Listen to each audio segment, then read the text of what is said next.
Hello, my name is Kayla Kelsey, and today I'm going to walk you through how to connect your Mac to a Promethean Active Panel version 2.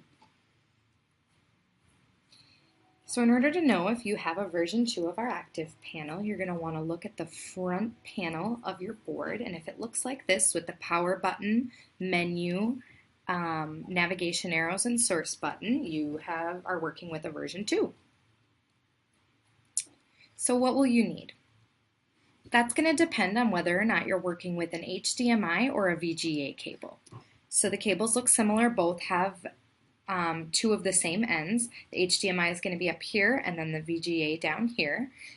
The HDMI is the preferred way to connect your computer to the active panel, as the HDMI cable is going to provide you with both sound and video, whereas the VGA cable is going to be video only.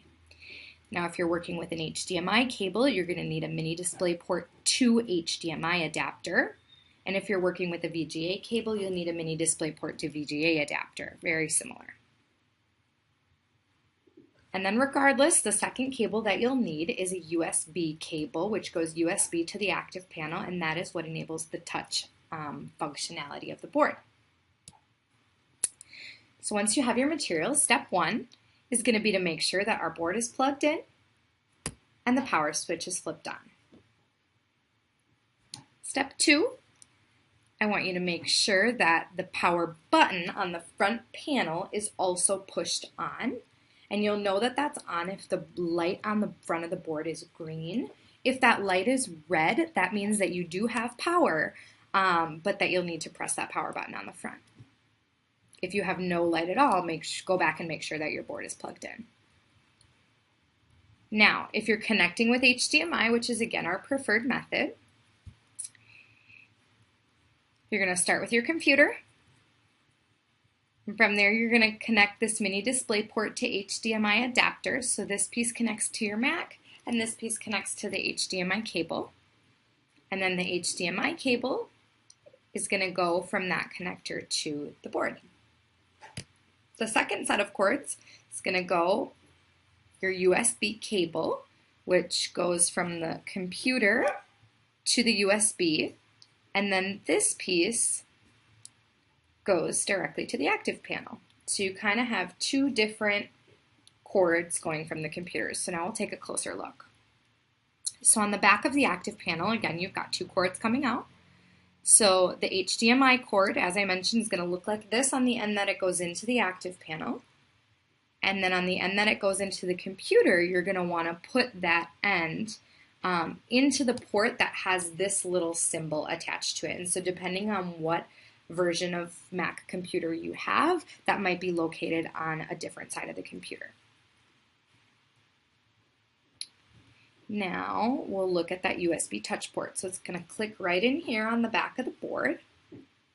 And then on your MacBook, it's going to go into any USB port. And so that's usually signified by this little USB symbol here. Now, if you're really lucky and you have this port, you actually don't even need to use that short white adapter. You'll just plug your HDMI directly into your computer.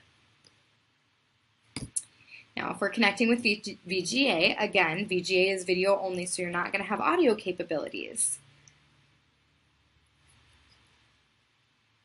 It's going to be a similar process. So from the computer, you're going to have your mini DisplayPort, but this time it's to VGA. And then the VGA connection will go to a VGA cord. And then that cord will go directly into the active panel. Our second set of cords go from the Mac to the USB cable, and then the other end of that will go directly into the active board, exactly like with the HDMI setup. So if we look back here, that USB touch port is going to be exactly the same. It's going to be located on the back of the active panel, and then it's going to go directly into the USB ports on your computer, which again are labeled with the USB symbol.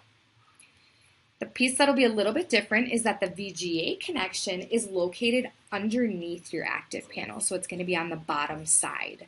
And that's what that VGA port is going to look like. So you'll plug your VGA cable in there. And then, very similar to the HDMI adapter, it looks almost identical with an exception of this piece is different. And so you'll plug your VGA cable in here, and then the adapter will go into the very same port just as the HDMI cable did. So 2 things to remember. If you don't have touch capability on the board, it's likely because there's something wrong with that USB touch cable. So check to make sure that your USB is in nice and tight, and check to make sure that the cable on the back of the computer is in correctly.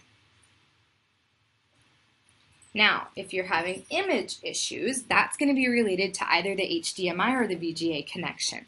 So you're going to want to make sure that that connection on the MacBook is tight, that your little white adapter cords are securely connected, and that either the HDMI connection or the VGA connection is also made correctly.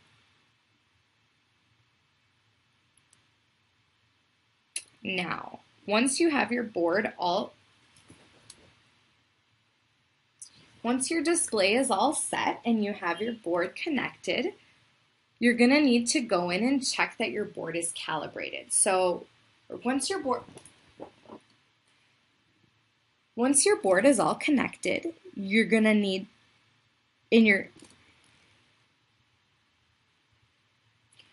once your display settings are correct, you're going to want to check that your board is calibrated. So you'll go to touch on that touch screen, and if where you touch doesn't align with what you see coming up on the board, you may need to calibrate. So we're going to look for the active driver icon, which is going to be on the very top of your MacBook, kind of in that top right-hand corner. You'll see the time, the battery, the volume, and then you'll have this active driver icon. So you'll click that, go down to calibration. You're going to select calibration. You can either do a 5 points if you're trying to do it really quick, or if you want it to be really calibrated correctly, you'll do a 25-point calibration. What'll happen is you'll get a screen that looks just like this. It'll have a variety of crosses on it. And then what you're going to do is you're going to put your finger exactly where those X's are, and you'll touch them all, and that'll help to calibrate your board. A few other things that I just want to include so that you're all aware. On that front panel, I just want to kind of go over what you've got going on. You've got your power button, as we've talked about. You've got your source button to select the source, which is going to be either VGA or HDMI, to switch between them. You have navigation arrows. So if you select source, you can navigate with the arrow keys, and then in order to select which one you're looking for, you'll use the menu button. Similarly, you're going to have a remote that has those same buttons and then a bunch more. So you'll have a power button, those same navigation arrows, you'll be able to adjust your volume, you'll be able to select your source, you'll have your menu button, and then you'll also have a freeze button, which if you select that freeze button, that'll enable you to kind of pause whatever is on that displayed screen. So whatever your students are looking at, you'll be able to put that on pause. You'll still be able to function on your computer screen, but what your students are seeing will be frozen temporarily. So with that, that's kind of a pretty thorough rundown of how to get your board connected and up and running. If you have any questions, please don't hesitate to reach out.